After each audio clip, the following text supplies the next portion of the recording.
우리가 인생을 살다 보면 정말 다양한 갈등을 겪게 됩니다. 예를 들면 사람과의 관계 속에서 내가 누군가와 갈등을 겪게 되는 일들도 많이 일어납니다. 뿐만 아니라 우리가 어떤 일을 하고 내가 무엇인가를 선택하고자 할 때에도 내 안에 많은 갈등이 생기기도 합니다. 뿐만 아니라 우리가 신앙생활을 하는 가운데에도 우리 안에는 정말 많은 갈등의 순간들이 생겨나곤 합니다. 그리고 어떤 모양의 갈등이든지 간에 그 갈등은 우리를 힘들게 하고 우리를 지치게 하고 우리를 약하게 만드는 원인이 되곤 합니다. 그러나 갈등이라는 것은 이렇게 우리를 힘들고 지치게만 만드는 부정적인 의미만 있지는 않습니다. 때로는 우리가 겪는 어떤 갈등이 우리의 인생을 바꾸고 우리의 인생을 새롭게 만드는 새로운 기회의 시간이 되기도 한다는 사실을 잊지 말아야 합니다.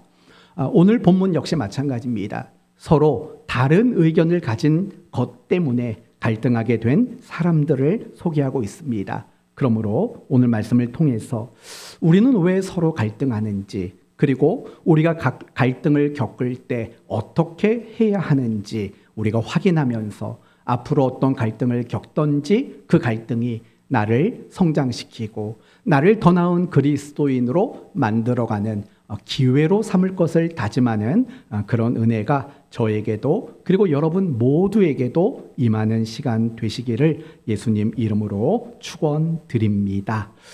오늘 본문의 내용 역시 바로 그겁니다. 이방인의 구원은 어떻게 주어지는가? 이 사실에 대한 의견이 서로 달라서 갈등하는 장면이 나오죠. 먼저 1절 말씀을 보시면은요. 유대에 살던 그리스도인들 몇 사람이 이방에 세워진 안디옥 교회로 찾아옵니다. 그리고 그 이방인 그리스도인들에게 무엇을 말하냐면 할례를 받아야 된다. 그리고 율법을 준수해야 된다. 그래야지 너희의 구원이 온전하게 이루어진다. 이렇게 주장을 한 겁니다. 다시 말한다면 그들은 하나님의 백성의 증표인 할례가 있어야지만 그 사람이 정말 구원받은 사람이라고 말할 수 있는 거다. 이렇게 주장을 했다라는 거예요. 우리가 보기에는 이런 주장이 참 말도 안 되는 주장인 것처럼 보여요. 하지만 그 유대인 그리스도인의 입장에서는 정말 1000번, 만번 양보해서 하는 말인 거예요. 이게 무슨 말인 거 아니? 여러분 그 당시까지만 해도 유대인들에게는 어떤 사상이 있었을까요? 내가 하나님께 선택받은 백성이라는 선민 사상이 굉장히 강하게 있었던 사람들이에요. 그리고 그런 선민 사상이 이방인들을 바라볼 때 어떻게 보게 만들었느냐? 그 사람들을 개나 돼지와 같이 부정한 민족으로 바라보는 그런 시선들을 가지고 있었다라는 거예요. 그런데 지금 이 유대인 그리스도인들이 뭐라고 말하냐? 할례만 받아도 비록 너희가 이방인일지라도 구원받을 수 있다. 여기까지 지금 양보를 하고 있는 거예요. 그러나 2절 말씀을 보시면 이들의 주장과 정반대가 되는 주장을 가지고 있었던 사람들의 이야기가 나와요. 2절을 보시면 바울 및 바나바와 그들 사이에 적지 아니한 다툼과 변론이 일어났다라고 말을 해요. 여러분, 유대에서 온 그 그리스도인들과 다툼과 변론이 일어났다는 것은 뭘 말합니까? 그들이 주장했던 것과 반대의 주장을 가지고 있었다라는 거예요. 그러면 그 유대인 그리스도인들은 이방인의 구원에 있어서 무엇이 필요하다고 했죠? 할례가 필요했고 율법에 대한 준수가 필요했다고 주장을 했어요. 그러나 바울과 바나바 그리고 안디옥에 있는 성도들 대다수는 어떤 생각을 가지고 있었냐면 아니다. 구원은 이방인이든 유대인이든 무엇으로만 받을 수 있다라고 말하는 거죠. 오직 믿음으로만 구원을 받을 수 있다라고 주장하고 있었다라는 거예요. 그래서 각기 다른 주장 때문에 그들은 다툼과 변론이 생길 만큼의 엄청난 갈등이 그들에게 생긴 거죠. 그래서 그들이 타협한 내용이 뭡니까? 그러면 우리가 정확하게 누군가에게 물어보자. 누구 말이 맞는지 물어보자. 너희 말처럼 할례를 받아야 구원을 받는 건지 아니면 믿음으로 구원을 받는 건지 우리가 답을 얻어보자. 그래서 바울과 바나바와 몇몇의 사람들을 예루살렘 교회로 보내게 되었다라고 이야기를 합니다. 그런데요, 더 웃기고 재미있는 일이 뭐냐? 지금 안디옥 교회 안에서도 이방인의 구원의 문제로 인해서 갈등이 있었지 않습니까? 그리고 그 답을 얻으려고 예루살렘 교회로 사람을 보낸 거예요. 그런데 이 예루살렘 교회 안에서도 이 문제가 서로 간의 주장이 달라서 갈등의 문제로 대두되고 있었다는 얘기예요. 5절을 보시면은요, 바리새파 중에 어떤 믿는 사람들이 일어나 말하되 이방인에게 할례를 행하고 모세의 율법을 지키라 명하는 것이 마땅하니라라고 말을 해요. 아니, 예루살렘 교회 안에서도요, 이방인은 할례를 받고 율법을 지켜야 된다라고 주장하는 사람이 있었대요.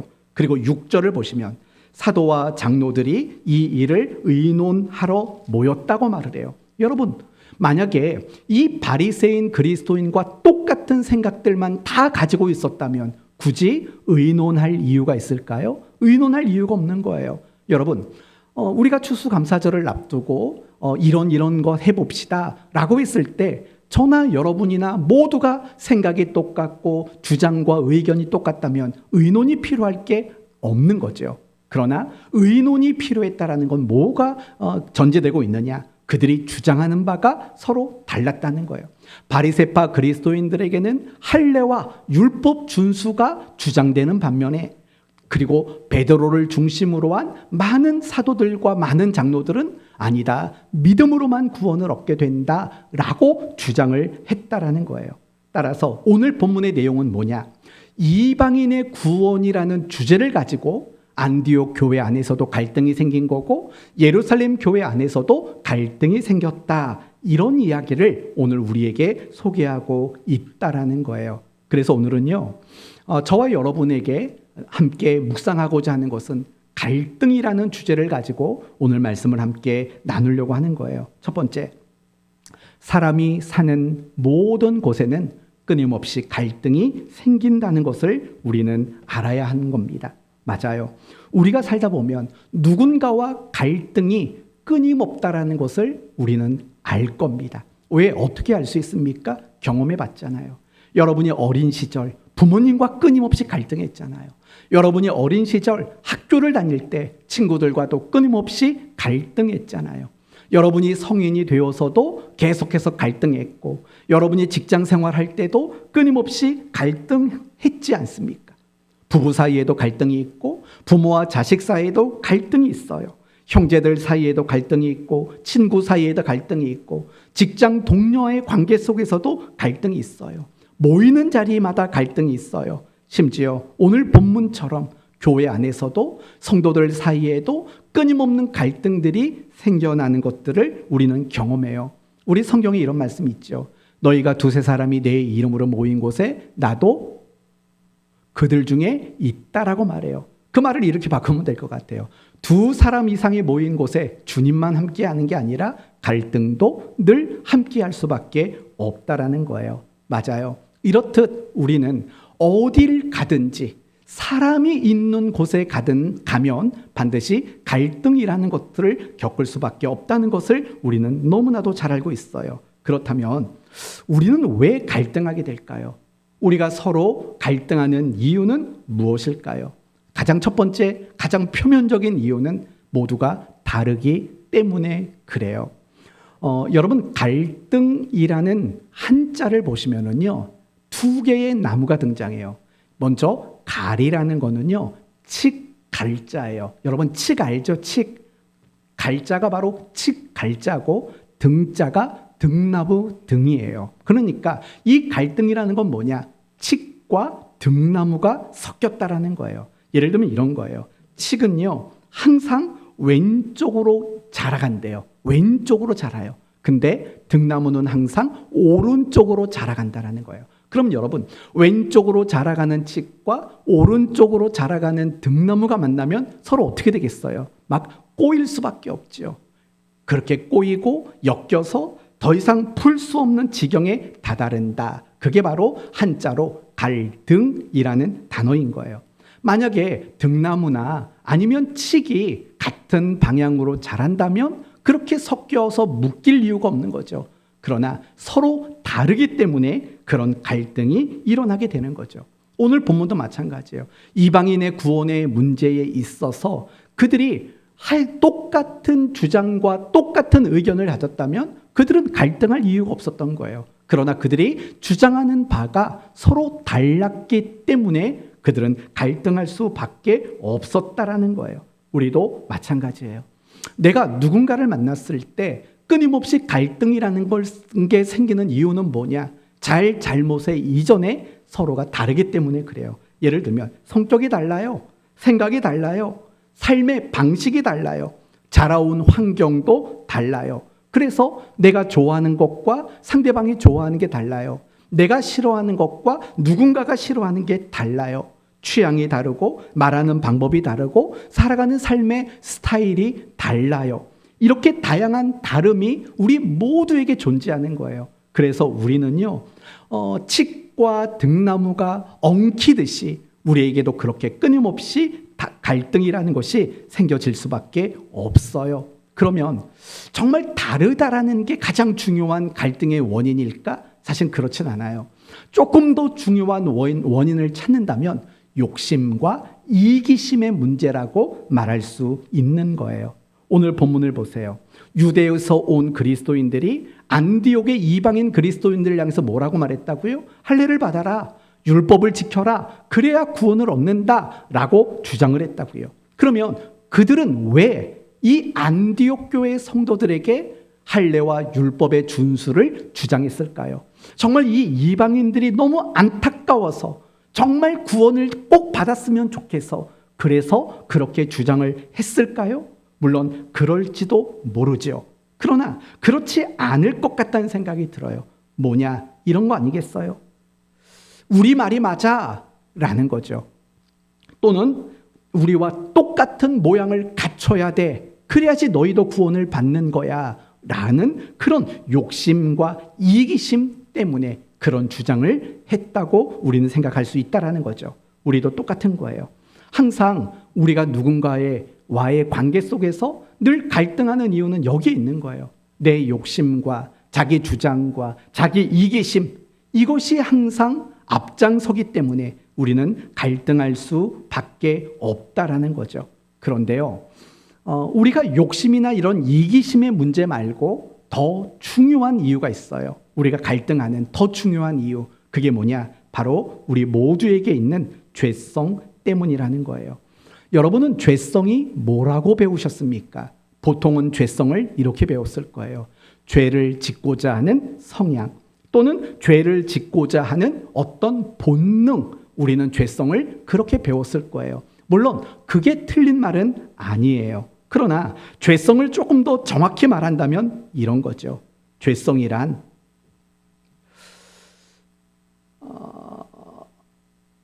모든 것들을 악하게 만드는 악한 영향력, 이런 것들이 바로 죄성인 거죠.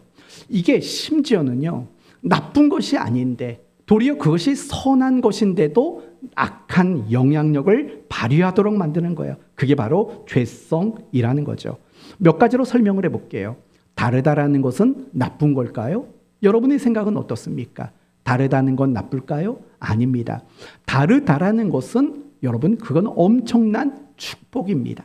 교회 안에 똑같은 사람만 있다면 할 수 있는 일은 한 가지밖에 없어요.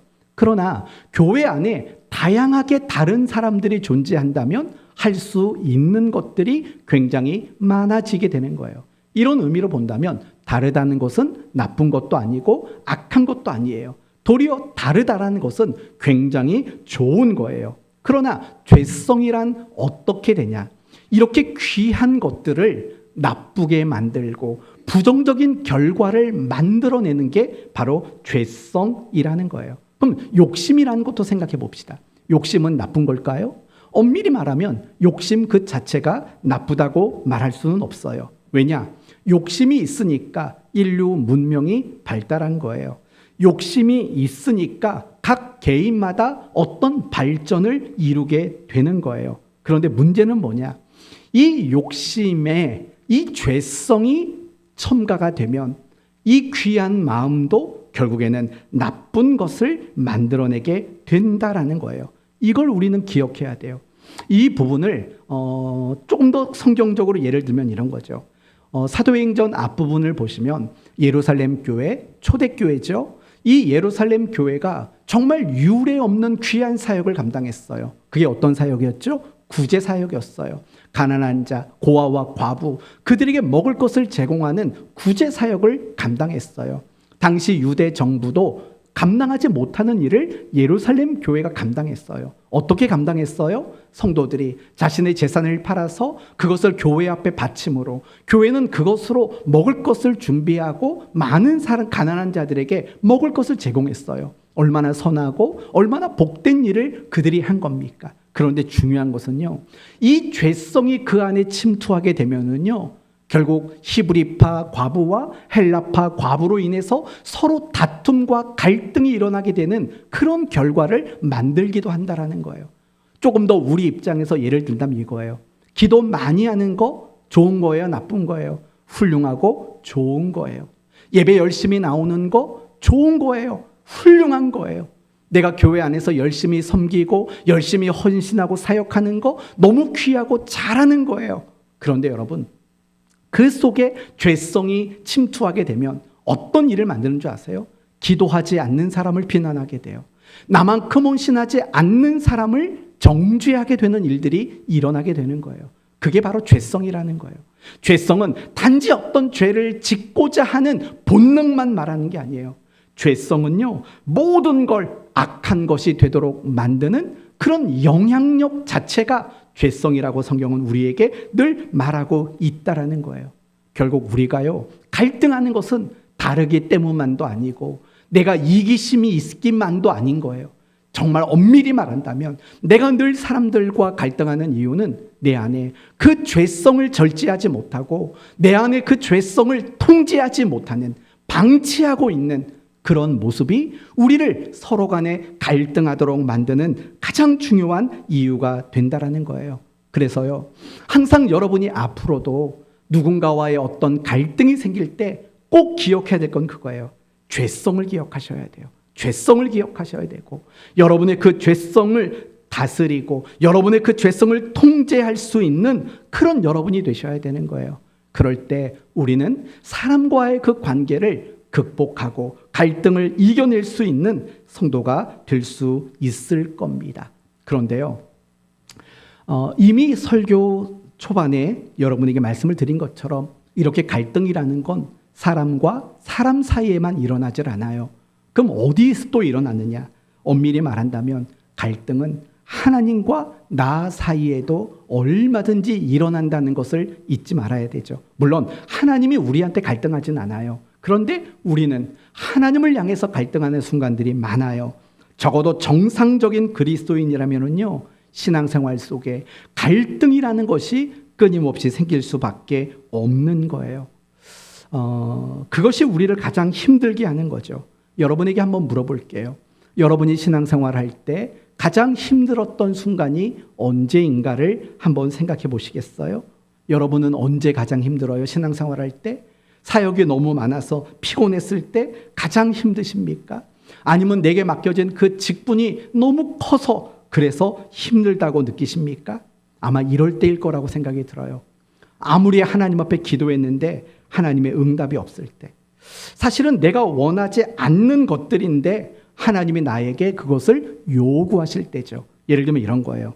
성도들이 가장 요구받기 싫어하는 게 뭔지 아세요? 바로 용서예요. 누군가를 용서해라. 가장 요구받기 싫은 명령이 어쩌면 용서일 수도 있어요. 아니면 원수를 사랑해라. 이런 것들이 우리가 요구받기 가장 싫어하는 것들이죠. 그런데 그런 걸 요구받아요. 뿐만 아니라 우리가 신앙생활을 열심히 해도 아무런 보상이 없다고 느껴지는 순간이 있어요. 그럴 때 우리는 힘들고 어려워요. 기도했는데 응답도 안 줘요. 내가 원하지 않는 것만 자꾸 하라고 요구하세요. 그리고 보상도 없는 것 같아요. 그럴 때 힘들어요. 그런데 그런 순간들에게는 공통점이 있다는 거 여러분 알고 계세요? 그게 뭐냐? 신앙과 현실이 너무 다르다라는 거예요. 마치 사람과 사람이 서로 다른 것처럼 내가 믿는 신앙과 내가 마주하고 있는 현실이 너무 다르다라고 느껴지는 거예요. 그때 우리는 가장 힘든 것들을 느끼는 거죠. 다시 예를 들면 이거예요. 하나님은 분명히 기도하면 응답하신다고 약속하셨어요. 우리는 그 신앙을 가지고 있어요. 그런데 그 신앙을 가지고 하나님 앞에 간절히 기도했는데도 하나님은 응답을 주지 않으세요. 신앙과 현실의 차이를 느끼는 거죠. 하나님은 우리가 수고하고 충성하면 보상하신다고 약속하셨어요. 그런데 그 신앙을 가지고 열심히 수고하고 충성했는데 하나님은 아무런 보상을 주시지 않는 것 같이 느껴질 때가 있어요. 뿐만 아니라 하나님은 날 사랑하신다. 하나님은 나와 항상 함께 하신다. 우리는 그 신앙을 가지고 있어요. 그러나 막상 내 현실을 보고 내 삶을 보면 정말 하나님이 날 사랑하는 게 맞아? 정말 하나님이 나와 함께하는 게 맞아라고 느껴지는 순간들이 분명히 있다라는 거예요. 이런 신앙과 내가 마주하고 있는 현실들, 그런 다름이, 그런 차이가 사실은 우리를 힘들게 만들고 신앙생활 속에서 계속 갈등하도록 만드는 이유가 된다라는 거예요. 우리가 성경을 보면은요, 제가 여러분에게 설명했던 이 상황을 경험했던 사람들의 이야기가 너무나도 많아요. 예를 들면 아브라함을 생각해 보세요. 원래 아브라함은 하나님을 알지 못했던 사람이에요. 그런데 갈대아 우르에 있을 때 하나님이 아브라함에게 75세 나타나셨어요. 그리고 뭐라고 말하냐면 내가 땅을 줄게, 그리고 너에게 자식을 줄게라고 약속을 해요. 아브라함은요, 특별히 자식을 주겠다라는 그 약속을 붙잡고 하나님을 믿는 자가 돼요. 그리고 자신의 집과 친척과 모든 고향을 다 떠나요. 뭘 붙잡고 떠났어요? 하나님의 약속을 붙잡고 떠난 거예요. 그리고 신앙생활을 시작한 거예요. 그런데요, 아브라함이 마주했던 현실들이 뭘까요? 하나님이 땅도 안 주셨어요. 뿐만 아니라 하나님이 자식을 주실 생각도 안 하시는 것처럼 느껴졌다고요. 적어도 아브라함은요, 자식의 문제 앞에서만큼은요, 낙심하고 절망할 수밖에 없어요. 내가 이 믿음을 유지해야 될지, 내가 계속 하나님 말씀대로 살아가야 될지, 얼마나 많은 갈등이 그에게 있었는지 몰라요. 그걸 어떻게 알 수 있느냐? 창세기 12장에 아브라함은 하나님께 약속을 받았지 않습니까? 그리고 떠났지 않습니까? 그리고 3장이 넘어가면 창세기 15장에 누가 등장하냐면 아브라함의 종인 엘르에셀이 등장을 해요. 엘르에셀. 이 엘르에셀이 왜 등장합니까? 아브라함이 자신의 그 종을 양자로 삼겠다는 마음을 먹어서 등장한 사람인 거예요. 그때 하나님은 뭐라고 말합니까? 아니다. 네 몸에서 난 자라야 너의 후사가 될 것이다. 그렇게 하나님이 말씀하신다고요. 그때 아브라함은 또 포기하고 시간을 보내요. 그러다가 창세기 16장에 넘어가 보면 이번에는 아브라함이 하갈과 동침을 하게 돼요. 자기 부인의 여종과 동침을 해요. 그리고 누구를 낳았습니까? 이스마엘을 낳았어요. 중요한 것은 왜 이스마엘이 등장할 수밖에 없었을까요? 이유는 지금 아브라함이 신앙과 현실 속에서 끊임없이 고통했다라는 뜻이고 끊임없이 갈등하고 있다라는 것을 증명하기 위해서 그의 이름이 등장할 수밖에 없었다라는 거예요. 믿음의 조상이었던 아브라함, 그 역시도 마찬가지라는 거예요. 그 역시도 신앙과 현실의 그 다름 때문에 갈등하고 괴로워했다라는 거예요. 요셉도 똑같지 않을까요? 하나님의 어느 날 요셉에게요, 꿈으로써 영광과 권세를 주실 거라고 약속을 주셨다고요. 그것을 믿었어요. 요셉이 그 신앙을 가졌다고요. 그런데 중요한 것은 그 약속을 받은 이후에 형들에게 더 많은 미움을 당했어요. 그리고 결국 형들의 손에 의해서 노예로 팔려가고 보디발 장군의 집에서 노예의 삶을 살았고 억울한 누명을 쓰고 감옥에 갇히는 이런 일들을 겪게 됐다고요. 여러분, 그런 순간 이 요셉이 어떤 마음이 생겼겠냐고요. 갈등이 생기는 거죠. 신앙, 내가 하나님이 나에게 이런 약속을 주셨다라는 신앙을 가지고 있었지만 그가 마주하고 있는 현실은 그 신앙과 너무나도 다른 모양으로 마주하고 있었다라는 거예요. 너무 고통스러웠어요. 그게 어디에 나오냐? 시편 105편에 나오죠. 이렇게 말을 해요. 그의 발은 착고에 차고 그의 몸은 쇠사슬에 매었나니. 여기서 말하는 몸은 그의 영혼을 말하는 거예요. 무슨 말이냐? 그의 영혼이 쇠사슬에 강하게 묶인 것 같은 마음이었다라는 거예요. 굉장히 이해가 안 되고 굉장히 고통스러웠던 순간이라고 요셉의 이야기를 그렇게 표현하고 있다라는 거예요. 그럼 왜 그랬을까요? 신앙과 현실이 너무나도 달랐기 때문에 그 속에 갈등이 생겼고 그 속에 고통이 생겼다라는 거죠. 모세도 마찬가지예요. 광야에 있던 모세에게 하나님이 나타나셨어요. 그리고 내 발에서 신을 벗어라 말씀하시고 뭐라고 말씀하시냐면 바로 왕에게 가라. 그리고 이스라엘 백성들을 애굽에서 해방시켜라 라고 말을 전달하라고 말해요. 모세는 좋았을까요? 아니요. 하나도 좋지 않았어요. 도리어 빈정상했을 거라고요. 왜요? 옛날에 40년 전에 내가 한번 그 일을 해보겠다고 했을 때 하나님은 도와주지를 않았거든요. 그런데 이제 80살이 됐고 늙었고 늙어버린 그 몸이 되었는데 이제 가라고 말하니까 얼마나 속이 상하겠냐고요. 그래서 모세는 못 간다고 그랬어요. 근데 하나님이 계속 이야기하니까 마지못해 바로왕을 찾아가요. 그리고 바로왕에게 이야기하죠. 하나님께서 이스라엘을 해방시키라고 하셨다. 보내시오 라고 말을 한다고요. 그때 바로왕의 반응은 무엇입니까? 하나님이 누군데? 네가 뭔데? 라고 반응을 한다고요. 그리고 그 모세 때문에 이스라엘 백성들은 더 힘든 고역을 하게 되었고 결국 그것이 모세 때문이라는 것을 깨닫고 모세를 원망하는 일이 일어나게 돼요. 하나님이 자기를 쓰겠다며요. 하나님이 이스라엘을 구원하는 그 일에 모세를 통해서 하시겠다면서요. 근데 그가 마주한 현실은 뭐예요? 바로왕에게 계속 거절을 당해요. 자기 백성들은 자기를 원망하는 이런 현실을 마주하게 된다고요. 그럼 그가 신앙과 그의 현실이 다른 거죠. 그 속에 갈등하고 그 속에 고통할 수밖에 없었다라는 거죠. 사실 우리도 똑같은 일을 수없이 겪고 있다라는 거예요. 내가 나름대로 가지고 있는 신앙과 믿음이라는 게 있어요. 하나님은 어떤 분이셔? 하나님의 약속은 이런 거야, 저런 거야. 우리는 그 많은 신앙과 믿음을 가지고 있어요. 그런데 사실 우리가 마주하고 있는 현실들을 보면 내가 가지고 있는 신앙과 내가 가지고 있는 그 믿음과 너무 다른 게 얼마나 많은지 몰라요. 항상 기뻐하라. 범사에 감사하라. 우리의 현실은 어떤데요? 우리의 신앙은 항상 기뻐하는 게 맞고 우리의 신앙은 범사에 감사하는 게 맞다는 걸 알아요. 그럼 우리 현실은요? 정말 우리 현실은 항상 기뻐요? 여러분 이번 주 살 때 월요일, 화요일, 수요일 날마다 기쁜 일만 일어났어요? 범사에 감사하라. 그게 우리의 신앙이고 믿음이에요. 그러면 지난 3일 동안 정말 여러분의 삶 속에서는 끊임없이 감사하는 일들만 있었어요? 감사만 고백되었어요? 그렇지 못한다고요. 하나님은 우리에게 원수를 사랑하라고 말씀하셔요. 그런데 나에게 다가오는 그 사람들을 보면 절대로 사랑할 수 없는 그런 현실들은 왜 없겠냐고요.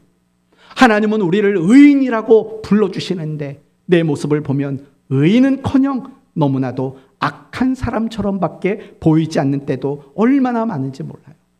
우리가 하나님의 자녀라며요. 그러나 내가 하나님께 하나님 자녀로서 대접받는 게 하나도 없다고 느끼는 순간들도 너무나도 많다라는 거예요. 그렇지 않나요? 우리가 정말 신앙생활하면서 가장 힘들고 가장 지칠 때는 바로 이 순간이라는 거예요. 내가 믿는 거, 내가 신앙을 가지고 있는 거, 그것과 내가 마주하고 있는 그 현실이 너무 다르다라는 거예요. 그래서 우리는 힘들고, 그래서 우리는 지치고, 그래서 우리는 모든 것을 놓아버리고 싶은 마음을 품을 때도 얼마든지 있다라는 거예요. 여러분 모두가 그렇고 저 역시도 마찬가지인 거예요. 저 역시도 끊임없이 신앙과 그 현실의 다름으로 인해서 하나님께 질문하고 하나님이 답해 주기를 기다리고 근데 답해 주지 않고 그래서 계속 기다리고 답을 찾으려고 하고 사실은 이런 시간들을 저 역시도 끊임없이 갖고 있는 거 아니겠어요? 어쩌면 지금 여러분들 중에서도 마찬가지 질문을 가지고 있는 분이 있을지도 모르겠어요. 하나님, 나는 하나님의 이런 것들에 대한 신앙과 믿음을 가지고 있어요. 근데 내가 마주한 현실은 왜 다르지요? 라는 이런 갈등과 이런 고통 속에 있는 여러분이 있을지도 몰라요. 당연히 그래야만 해요. 왜냐? 우리의 믿음과 우리의 신앙은 완전하지 않기 때문에. 그래서 우리는 신앙과 현실의 그 다른 것들 때문에 고통하는 것은 너무나도 당연한 거예요. 그런 마음의 고통이 여러분에게 있다면 축복합니다. 여러분의 마음속에 신앙과 현실의 그 다름 때문에 괴로워하는 마음이 있다면 여러분 스스로를 칭찬해 주시기를 바랍니다. 그것은 여러분이 믿음 안에 있다라는 뜻이고 여러분 안에 하나님이 주신 생명이 있다라는 의미이기 때문에 그래요. 무슨 일이 있어도 내가 신앙의 가치관을 가지고 살겠다라는 다짐과 결단이 여러분에게 있기 때문에 그래요. 만약에 신앙을 놓아버리고 여러분이 믿음을 놓아버렸다면 더 이상 신앙과 현실 사이의 갈등은 존재하지 않을 거예요. 따라서 정말 신앙이 좋은 사람일수록 이런 갈등이 커질 수밖에 없는 거예요. 신앙이 없는 사람들은요, 이런 신앙과 현실 사이의 갈등들이 일어나지 않을 수밖에 없는 게 너무나도 당연할 거예요. 그래서 저는 여러분 모두가 이런 신앙과 현실의 차이로 인한 갈등과 괴로움을 가지는 여러분이 되셨으면 좋겠어요. 그러나 거기서 멈추지 말고 신앙과 현실의 그 차이점을 극복하고 자유할 수 있는 이 수준까지 여러분이 나갔으면 좋겠습니다. 그렇다면 여러분, 어떻게 내가 가지고 있는 신앙과 내가 마주하는 현실의 그 차이를 어떻게 극복할 수 있을까요? 먼저 여러분이 아셔야 되는 게 있어요. 그건 뭐냐? 우리는 왜 신앙과 현실의 그 차이를 왜 느끼는가라는 부분을 여러분이 생각해 보셔야 돼요. 여러분이 믿는 믿음이 있잖아요. 하나님께 대한 믿음이 있잖아요. 예를 들면 기도를 가지고 예를 든다면 하나님은 기도하면 응답해 주셔라는 믿음과 신앙이 여러분에게 있잖아요. 근데 우리는 금방 갈등해요. 기도한들 뭐가 달라지겠어? 기도해도 소용없어 라는 이런 충격적인 갈등이 내 마음에 생긴다고요. 왜 그런 마음이 생길까요? 왜 그런 갈등으로 고통하는 시간들이 생겨날까요? 이유는 간단해요. 그것은 신앙이 현실로 나타나기를 바라는 내 시간과 신앙을 현실로 나타내 주시기를 원하는 하나님의 시간이 다르기 때문이라는 거예요. 더 간단히 말하면 이거예요. 내가 하나님께 기도했을 때 우리는 그 기도의 응답이 언제 임하기를 기대하냐면 언제 임하기를 기대할까요? 지금 또는 당장 또는 5일 오늘 적어도 내일까지는 늘 우리는 그런 기대를 가져 그 시간을 갖고 기대한다고요. 그러나 하나님은요, 우리의 기도를 들으시고 그 기도의 응답으로 현실을 마주하게끔 하시는 데에는 우리의 시간과 너무 다르다라는 거예요. 그걸 생각할 줄 알아야 돼요. 신앙과 현실의 그 차이를 느끼고 갈등하는 것은 결국 시간의 차이가 있기 때문에 그래요. 그러면 그 시간의 차이가 있기 때문이라면 우리는 뭘 하는 게 맞을까요? 온전히 기다리는 게 맞는 거예요. 우리가 신앙과 현실의 그 차이를 만났을 때 우리가 해야 되는 첫 번째 일은 기다릴 줄 안다라는 거예요. 기다릴 줄 아는 거. 여러분, 모세는 왜 고통스러웠을까요? 당장 하나님이 바로의 마음을 안 바꾸셔서 그래요. 바로 왕을 찾아갔을 때 하나님이 내 백성을 내보내라고 했다. 말이 떨어지자마자 바로 왕이 엎드려서 잘못했습니다. 당장 나가십시오. 이걸 기대한 거죠. 근데 안 그랬잖아요. 시간이 다르잖아요. 그래서 신앙과 현실 사이에서 모세는 고통할 수밖에 없었던 거예요. 우리도 매번 마찬가지인 거예요. 내가 왜 자꾸 신앙의 갈등이 생기는가? 내가 왜 신앙의 고통이 생기는가? 그것은 내가 기대하는 시간과 하나님이 계획하신 시간의 차이가 있기 때문이라는 거예요. 그래서요, 기다릴 줄 아는 성도가 돼야 돼요. 그럼 물론 우리가 기다리기만 하는 건 되질 않아요. 순종이라는 것이 반드시 뒷받침되어야 한다라는 거예요. 여러분, 모세는요, 아브라함은요, 요셉은요, 신앙이 현실이 되는 순간을 마주했을까요? 안 했을까요? 마주했지요. 먼저 모세를 말해볼까요? 모세는 내가 너를 통해 내 백성을 구원할 것이다 라고 하는 그 신앙을 현실로 맞이하는 순간을 경험했어요. 6월절 10번째 재앙, 홍해 바다를 건너는 거, 그게 다 신앙이 현실이 되는 순간이잖아요. 아브라함도 마찬가지예요. 하나님이 너에게 약속한 대로 자식을 줄 거야. 그 신앙을 현실로 맞이하는 순간이 왔다고요. 언제요? 그가 100살 됐을 때, 이삭을 출생했을 때 그의 신앙이 현실로 마주하는 순간이 왔어요. 요셉도 마찬가지죠. 별, 볕단, 권세, 영광, 하나님이 주신 그 신앙이 현실로 마주하게 되는 순간들이 왔다고요. 언제요? 애굽의 국무총리가 됐을 때, 형들이 곡식을 얻기 위해서 자기에게 찾아왔을 때 형들 앞에, 형들이 다 요셉 앞에 절하지 않았습니까? 그 순간을 분명히 마주쳤어요. 만났어요. 신앙이 현실로 나타내던 나는 그 순간을 만났다고요. 그러면 기다림만 있었을까요? 그들에게? 아니에요. 그들에게는 순종이라는 게 있었다는 걸 기억하셔야 돼요. 모세의 경우를 보세요. 하나님이 모세를 불렀어요. 바로에게 갔어요. 거절당했어요. 하나님은 또 보내요. 또 보내요. 몇 번을 보냈어요. 그 후로도 10번을 더 보냈다고요. 그 후에 결국은 모세는 신앙이 현실이 되는 것들을 경험했다고요. 그 기다림의 시간 속에 모세에게 무엇이 나타났어요? 순종이라는 것이 나타났다고요. 아브라함도 똑같아요. 그가 75세의 약속을 받고 100살에 신앙이 현실이 되는 것을 마주했어요. 그 25년이라는 세월 속에 아브라함에게 만들어진 게 뭔데요? 끊임없는 순종이에요. 엘르에셀 안 돼. 알겠습니다. 이스마엘 안 돼. 알겠습니다. 그런 끊임없는 순종이 그 기다림의 시간들을 채워낸 거죠. 그 결과는 신앙이 현실이 되는 것을 경험하게 만든 거죠. 무슨 말이죠? 그들이 갖고 있었던 모든 신앙과 현실 사이의 갈등이 해결이 되는 순간들을 만나게 되었다라는 거예요. 우리도 똑같은 거예요. 우리도 신앙생활을 하다 보면 내가 가지고 있는 신앙과 내가 마주하고 있는 현실이 달라서 갈등하고 고통하는 시간들이 분명히 온다고요. 그 시간 여러분은요, 하나님의 시간을 기다리셔야 돼요. 그리고 내 마음속에 갈등과 고통이 가득 차 있지만 끊임없이 하나님이 내게 말씀하시는 그대로 순종하는 길을 걸으셔야 되는 거예요. 그래야지 지금 여러분이 붙잡고 있는 그 믿음과 신앙이 여러분 앞에 현실로 나타나고 만나게 되는 일들을 경험할 수 있다라는 거예요. 혹시라도 지금 여러분에게 갈등과 고통만 있지는 않습니까? 혹시 그 이유가 말씀에 대한 순종을 내버렸기 때문은 아니십니까? 하나님 말씀에 대한 순종은 외면당하고 있는 것 때문은 아닙니까? 내게 있는 신앙의 모든 갈등을 극복할 수 있는 유일한 방법은 오직 순종 말고는 없습니다. 그 순종이 있을 때 비로소 신앙이 현실이 되는 것들을 경험할 수 있게 되는 겁니다. 신앙생활이 뭐라고 생각하십니까? 교회 다니는 거요?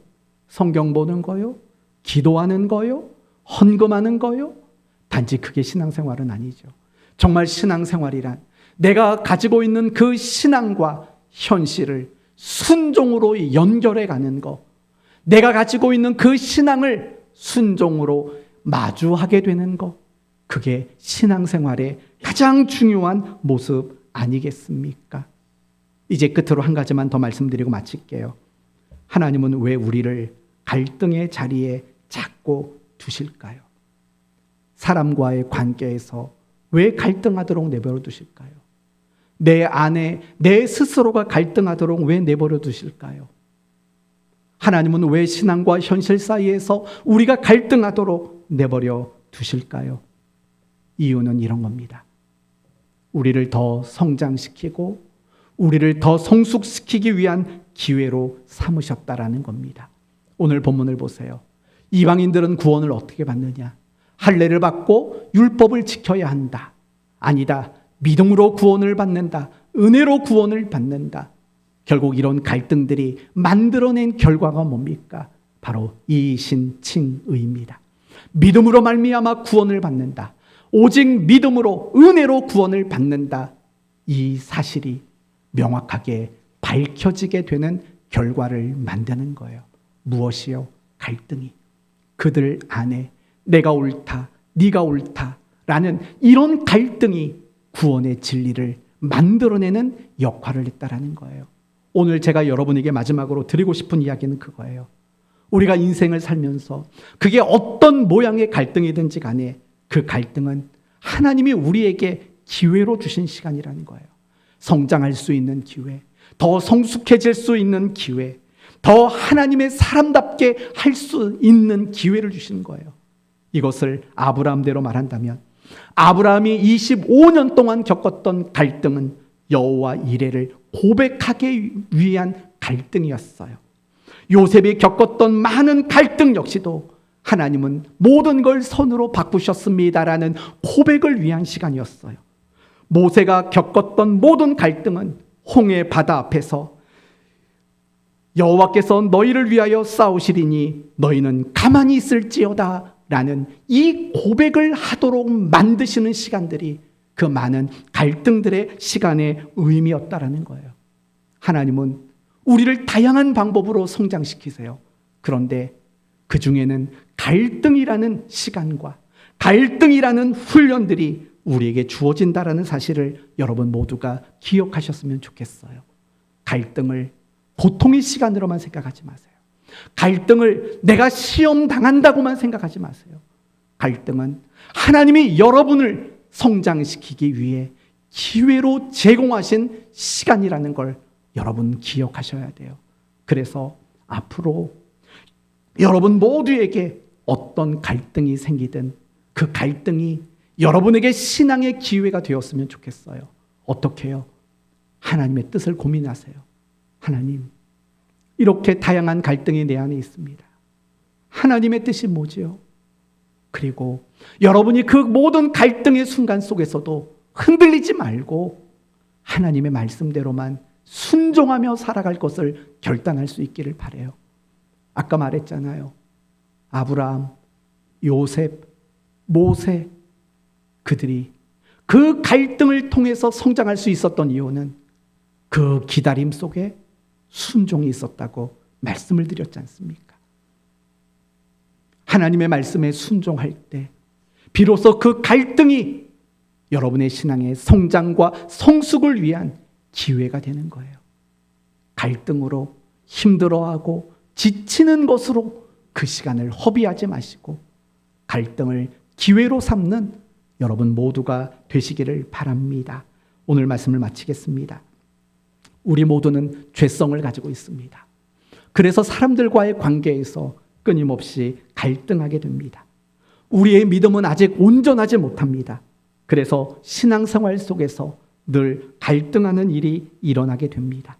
그런데 하나님은 우리가 어떤 모양으로 갈등을 하든 그 갈등을 내버려 두십니다.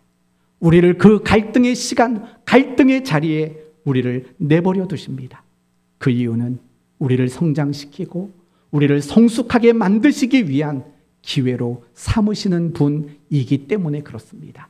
그러므로 갈등의 모든 순간 하나님의 뜻을 묻고 하나님의 말씀에만 순종하는 것을 유일한 답으로 알고 살아가는 여러분이 되셔서 여러분이 앞으로 겪게 되는 모든 갈등 속에서 그 갈등을 통해서 성장하고 자라가는 복된 성도 되시기를 예수 그리스도의 이름으로 축원드립니다.